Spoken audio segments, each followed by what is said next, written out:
continues.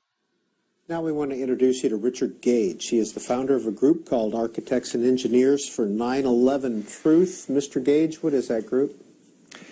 We are a group of 2,200 architects and engineers, a nonprofit organization dedicated to finding out what really happened at the World Trade Center with the destruction of all 3 towers on that day.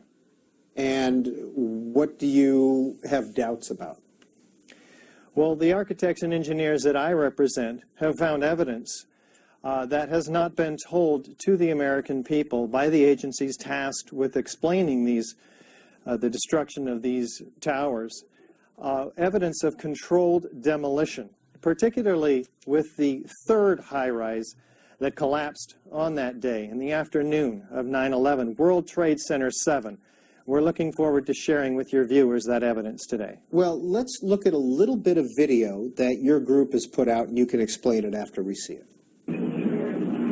Now, here we're going to show you a videotape of the collapse itself. Describe that. Now we go to videotape, the collapse of this building.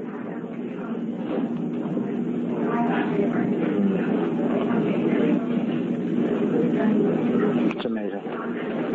Amazing, incredible, pick your word.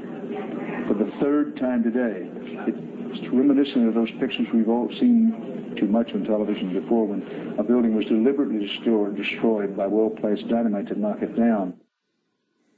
Mr. Gage, that was Building 7, Dan Rather narrating on CBS Live. It sure was. And most Americans are completely unfamiliar with this. In fact, architects and engineers around the world, mostly all unfamiliar with the 3rd worst structural failure in modern history. I mean, here is a 47-story skyscraper. At 5:20 in the afternoon, it drops like a rock, and I mean this fast. Free fall acceleration, straight down, uniformly, symmetrically, as you saw. Now, a building with 40,000 tons of structural steel cannot fall straight down like we saw due to normal office fires, the official reason given us by NIST, the National Institute of Standards and Technology, without all 80 columns on each floor being removed simultaneously and then synchronistically timed floor by floor. So, Peter, we've seen this like the old hotels in Las Vegas, and as our viewers just saw, it looks exactly like a controlled demolition. But NIST tells us, no, this came down due to normal office fires. So you can begin to see the problem right off the bat. Normal office fires have never brought down a skyscraper ever before.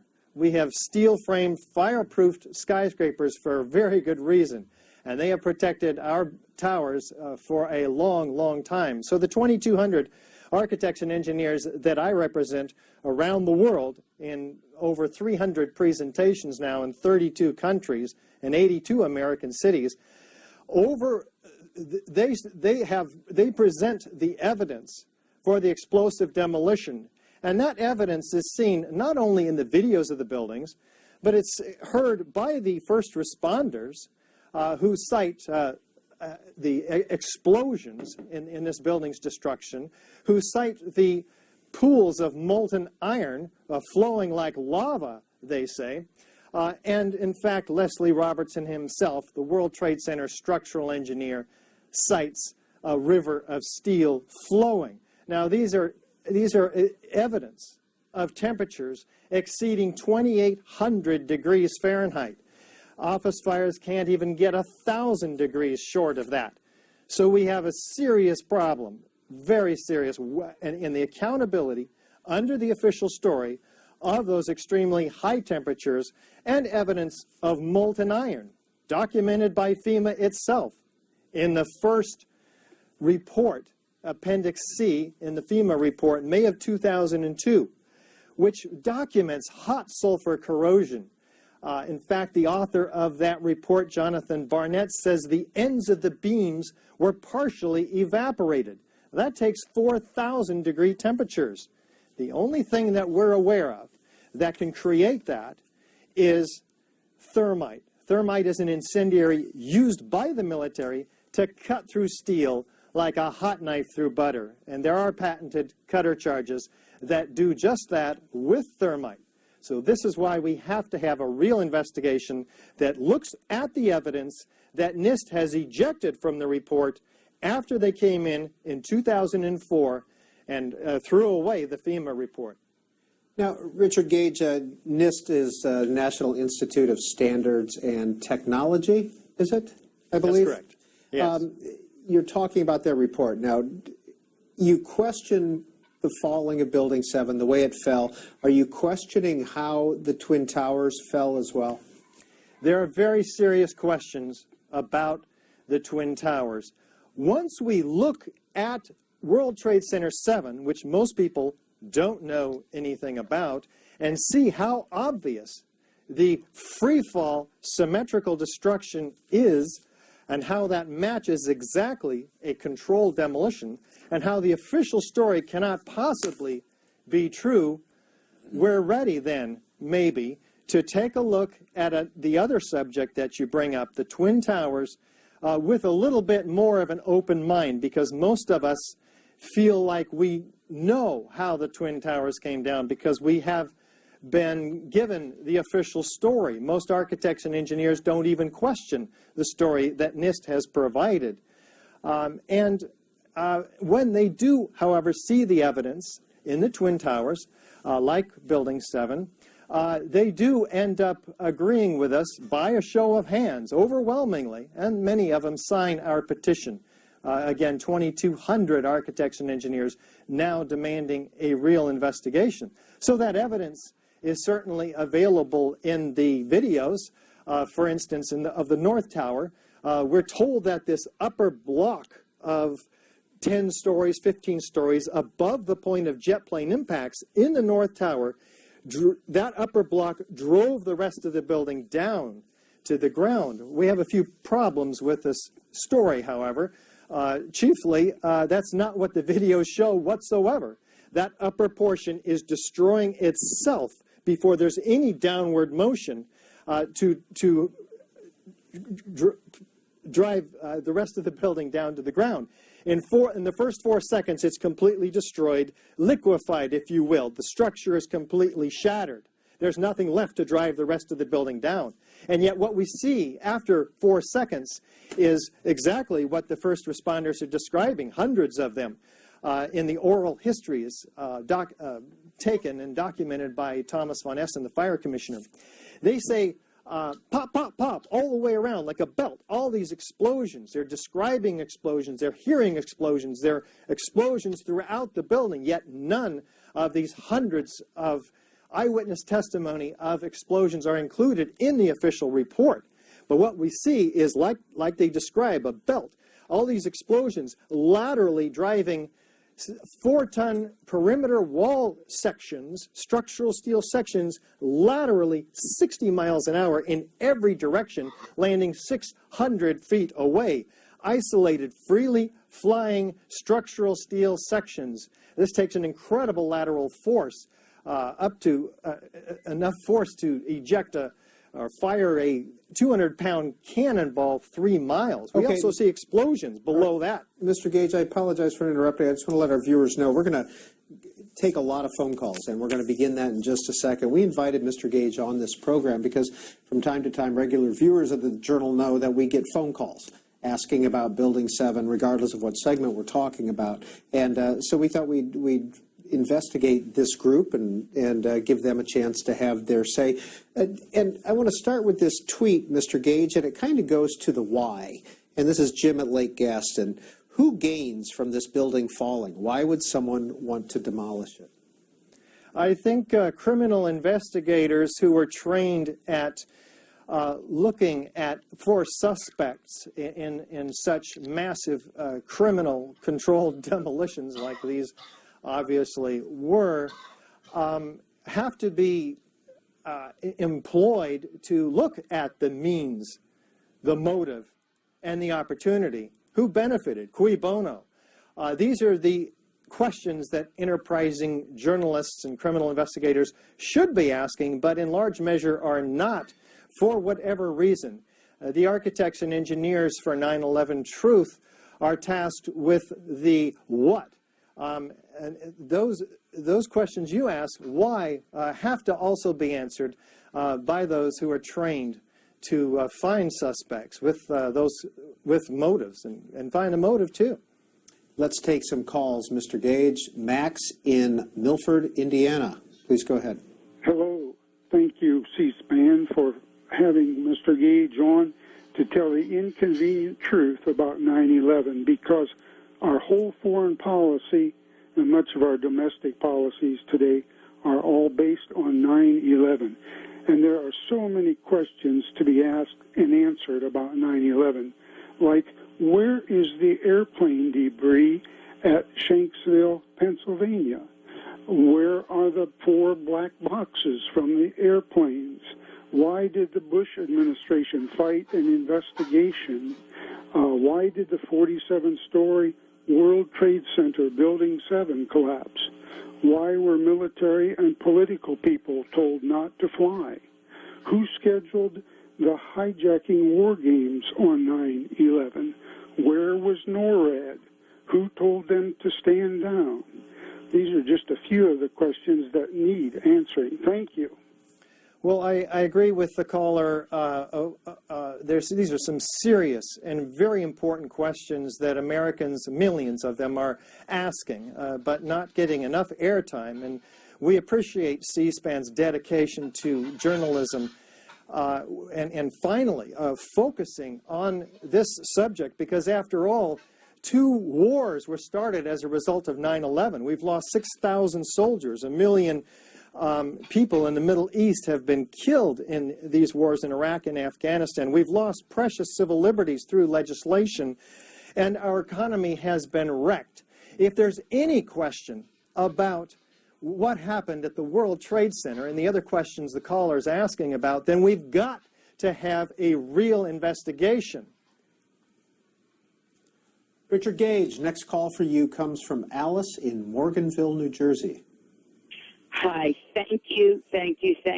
Everything you are saying is questions I have as somebody who worked there for 24 years and was there for the 93 incident.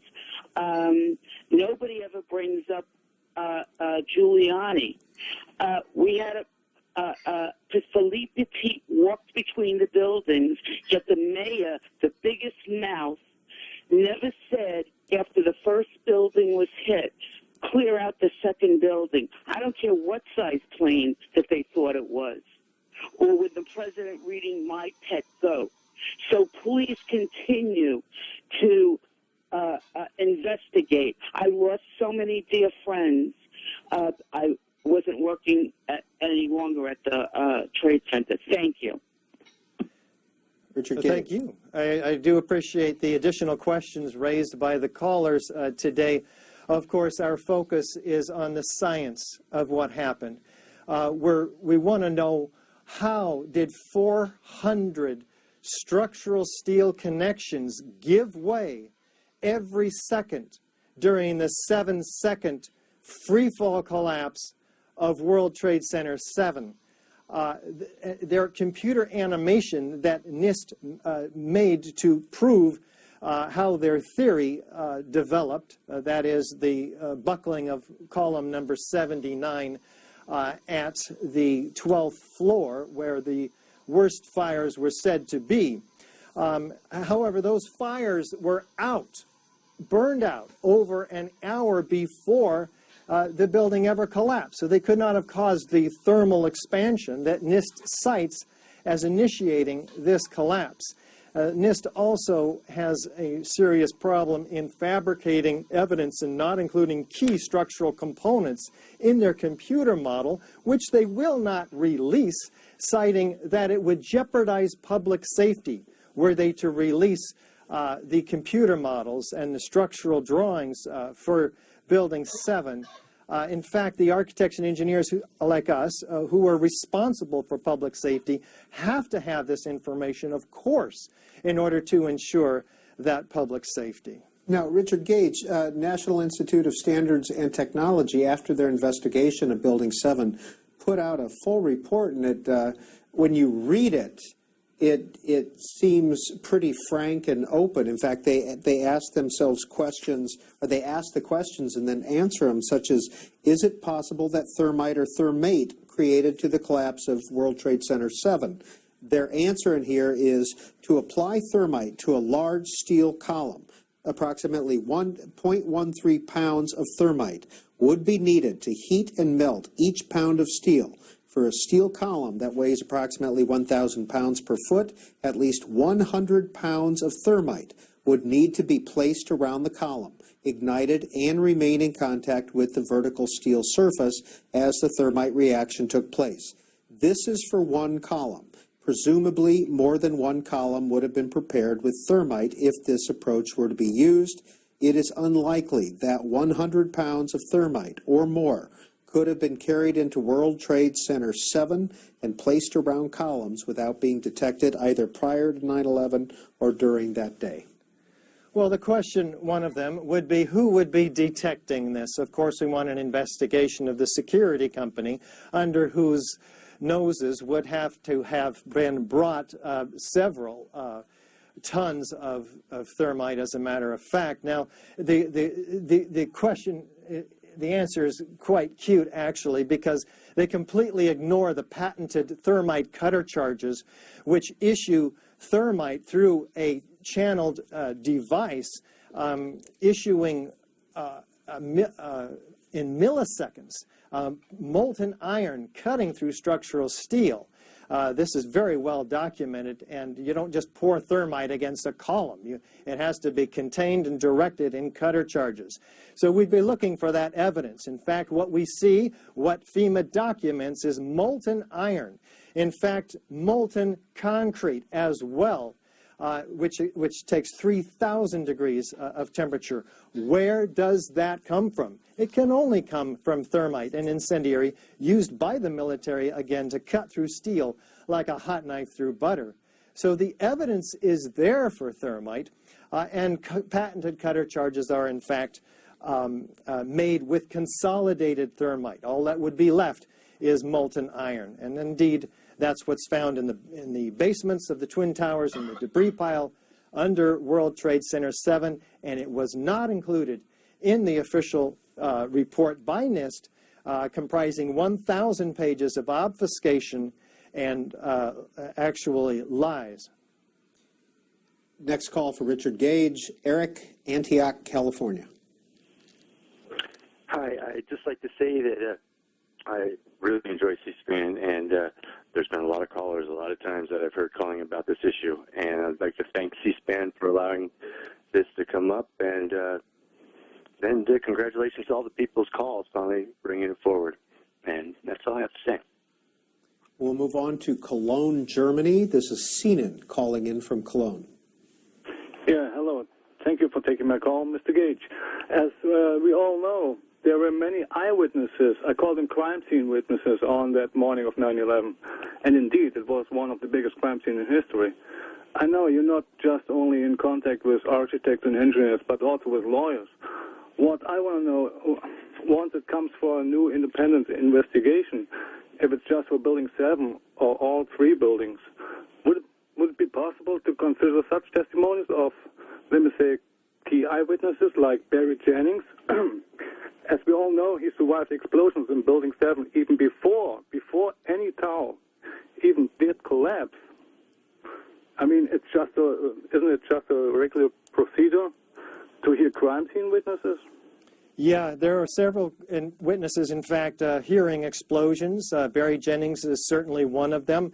Unfortunately, he lost his life the day before the final report came out about Building 7, in which, of course, they deny explosions, which he was testifying to in several different films and on live camera.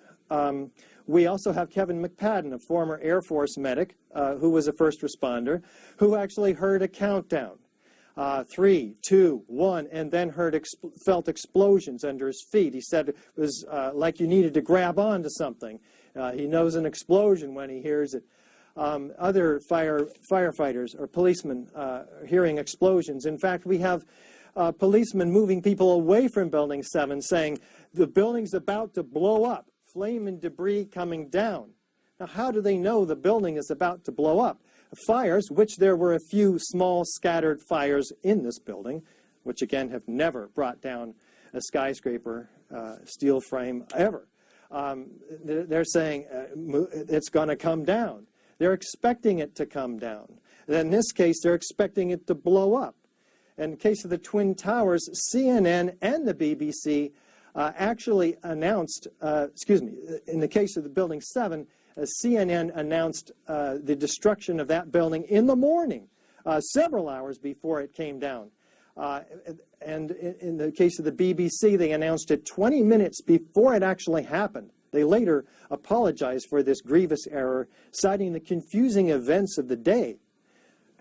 Something is going on here that needs to be investigated. Why can't we get governmental officials to investigate that? Every one of our CNN viewers today should be calling their congressmen and finding out, and senators, and finding out why they're not investigating the worst mass murder in U.S. history and the third worst structural failure in modern history. This is absolutely an extraordinary and unacceptable situation.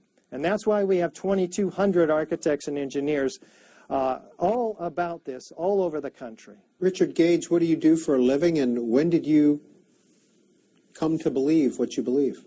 Well, I founded Architects and Engineers for 9/11 Truth 8 years ago when I heard on the radio another researcher, David Ray Griffin, now the author of 10 books on the subject, who delves, by the way, into many of the other issues that the earlier callers have brought up outside of the World Trade Center, which is our narrower scope of investigation.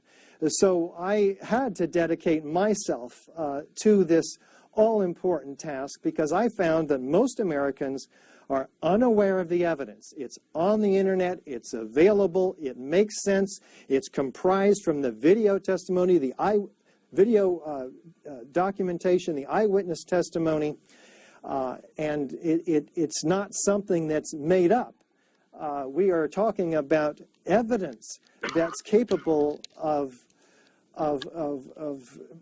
being brought into a court and standing up against the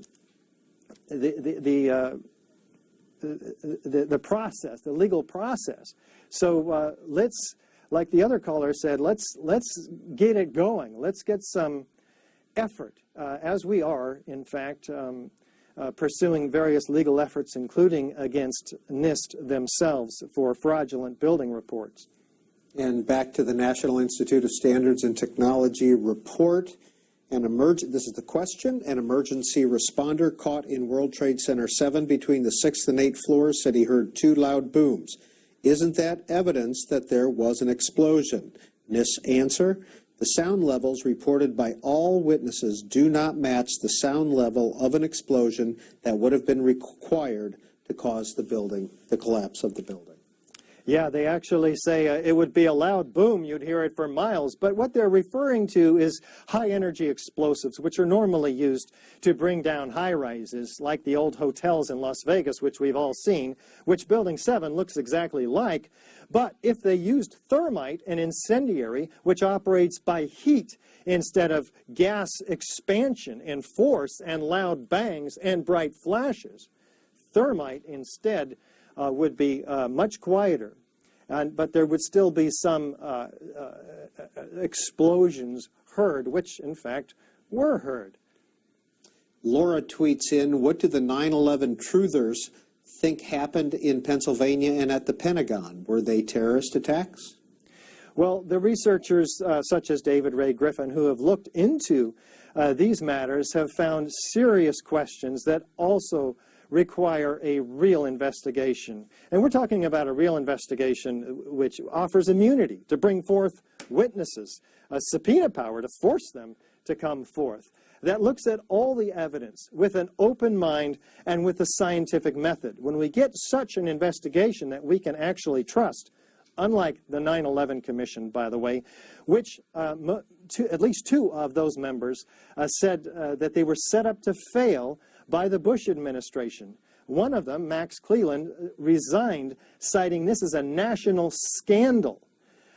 This is pretty extraordinary evidence. In fact, the attorney for the 9/11 Commission, John Farmer, cited that there was a decision at some point not to tell the American people the truth.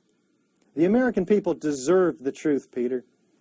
Mike, Safety Harbor, Florida. Go ahead.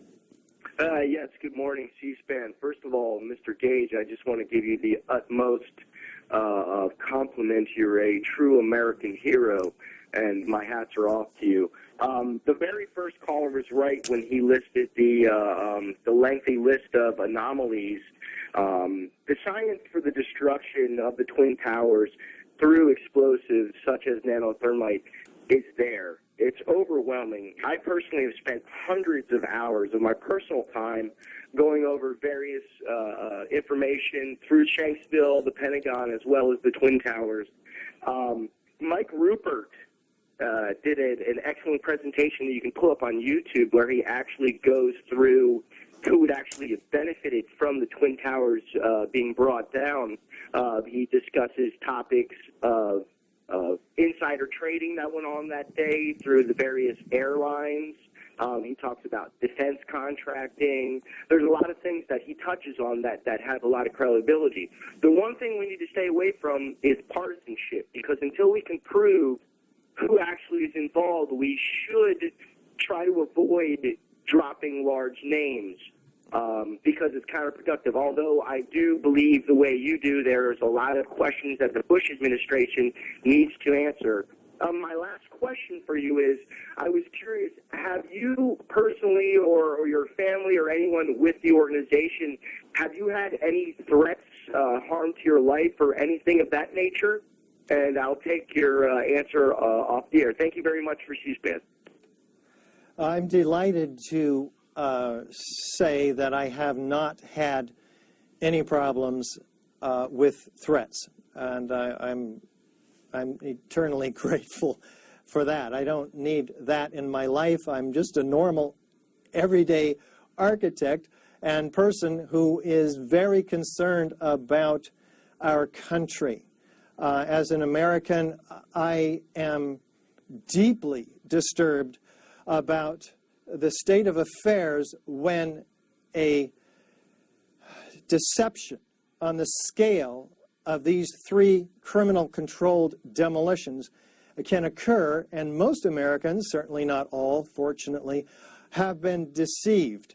And most of our elected representatives are unwilling to tackle the very serious issues before them, such as the finding of nanothermite, which the caller mentioned, in the World Trade Center dust. Small red-gray chips, tons of them altogether, found by an independent team of scientists led by Niels Harrit in Copenhagen, with nanoparticles of iron oxide and aluminum powder embedded in them. Very clearly the most advanced materials made in extremely sophisticated Defense Department contracting laboratories. This material should not be found in all the World Trade Center dust, and yet there it is, and unexplained by the official analysis of the dust samples by R.J. Lee and the USGS, which, by the way, also found evidence of molten iron in the dust, which cannot be accounted for by the official story. Of course, jet fuel office fires can't possibly account for temperatures exceeding 2,800 degrees. Office fires can't even get up to 1,800 degrees. From the NIST report, some people have said that a failure at one column should not have produced a symmetrical fall like this one. What is NIST's answer to those assertions? World Trade Center 7's collapse, NIST says, viewed from the exterior, most videos were taken from the north, did appear to fall almost uniformly as a single unit. This occurred because the interior failures that took place did not cause the exterior framing to fail until the final stages of the building collapse. The interior floor framing and columns collapsed downward and pulled away from the exterior frame. There were clues that internal damage was taking place prior to the downward movement of the exterior frame. Here's another one of NIST's cute answers to an extremely difficult question. You cannot have the interior of a 47-story, 40,000-ton structural steel frame fail without pulling in the side of the building and causing massive warpage on the exterior perimeter structural steel system. It can't happen. They're talking, once again, in their computer models, which betrays their own theory, that we have 400 structural steel connections that have to fail in their computer models in order to get that interior to fail, and then the exterior. We don't even have massive window breakage on the exterior. It can't happen.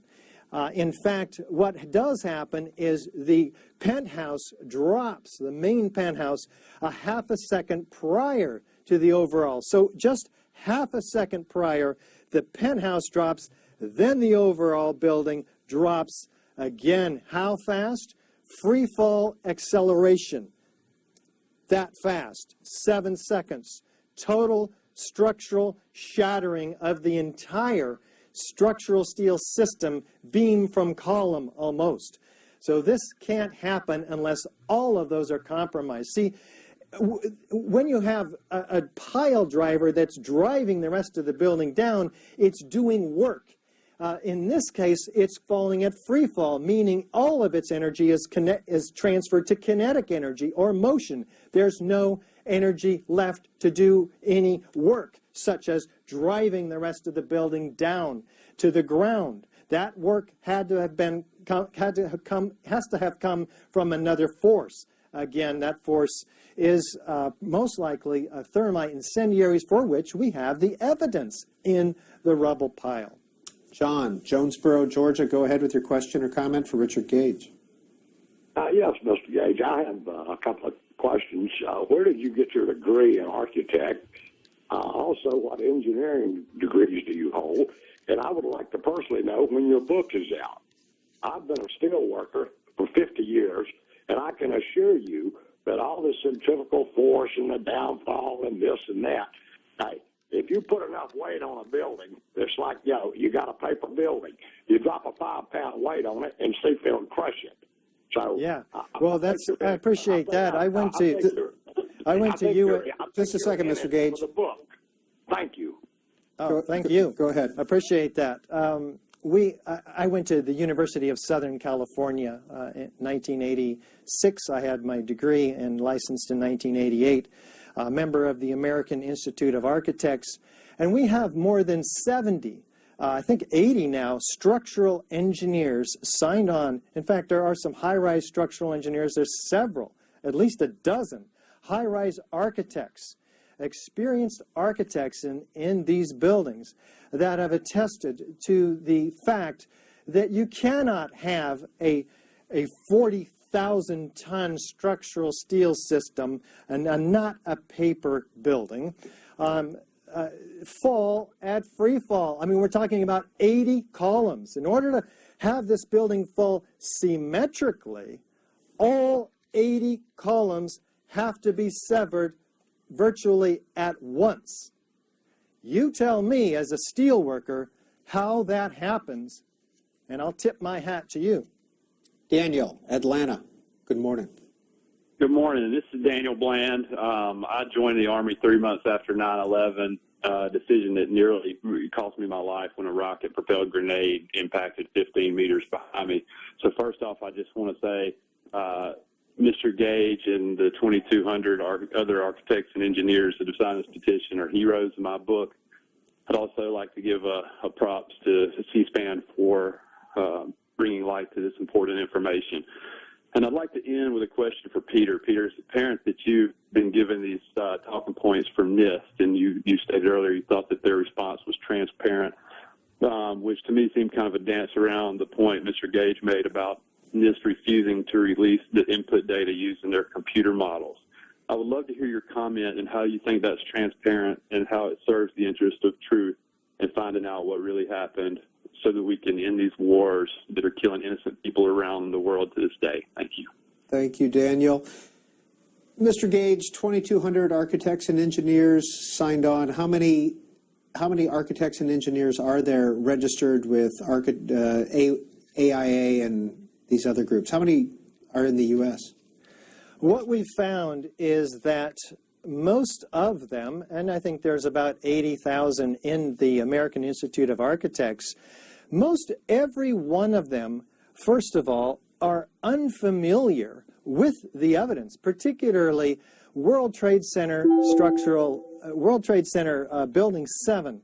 And this is the third worst structural failure in modern history, and yet architects and engineers are not familiar with it. So when we travel, we get them in our audiences, and just like lay people in the audience, they end up agreeing with us by an overwhelming majority. I mean, like 90 to 100% of them, when they see this building coming down, which, by the way, they can see also on our website, ae911truth.org. That's ae911truth.org, on which people can see the building coming down, and of course in the exact manner of classic controlled demolition.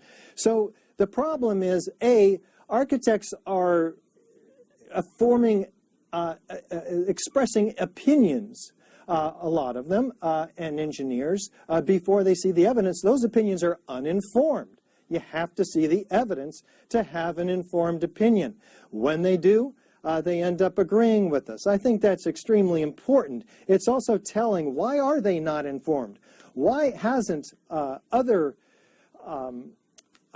media outlets such as CNN, MSNBC, CBS, etc., shown the World Trade Center Building 7 to the American people? Why haven't the American Society of Civil Engineers and the American Institute of Architects educated their own professionals about the third worst structural failure in modern history? Why are they so uninformed? I think these questions are extremely important as well. We're doing our best, of course, but until we are communicating with the leadership of the American Institute of Architects directly now, and expecting to educate the 80,000 architects in the membership that I belong to. So I think that'll make incredible headway toward the problem that you're citing, Peter. And Richard Gage, let's close with this question from Boring File Clerk. It's tweeted in. I've asked it once and will ask it again. What is your theory about what happened, and why do you think it happened? The scientific evidence shows that incendiaries, and in the case of the World Trade Center Building 1 and 2, the Twin Towers, thermite and nanothermite and high-energy explosives, most likely, brought these towers down in an explosive controlled demolition. In the case of World Trade Center 7, a classic implosion. In the case of the Twin Towers, a very explosive event. This is what the evidence shows. It's very clear and overwhelming. And we're asking all Americans to first get informed, and second, and you can get informed at our website and with our DVD, which is called 9/11 Explosive Evidence, Experts Speak Out. Just Google Experts Speak Out. It will come right up. And once people are informed, they can tell others, because this is a grassroots organization largely, operating because of what amounts to a censorship on the part of most mainstream media. We praise C-SPAN for having the courage to bring forth the evidence on this morning's show. But our effort is to educate the American people so that they can be informed, they can demand a real investigation, and then we'll let the chips fall where they may. We don't have a conspiracy theory. We're bringing the evidence. It's up to others to investigate and find out who may or may not have been responsible. Richard Gage, founder, Architects and Engineers for 9/11 Truth. Thank you for your time this morning. House of Representatives is coming into session now, potentially working on the border bill, supplemental appropriations for what's happening in the border. Thanks for being with us.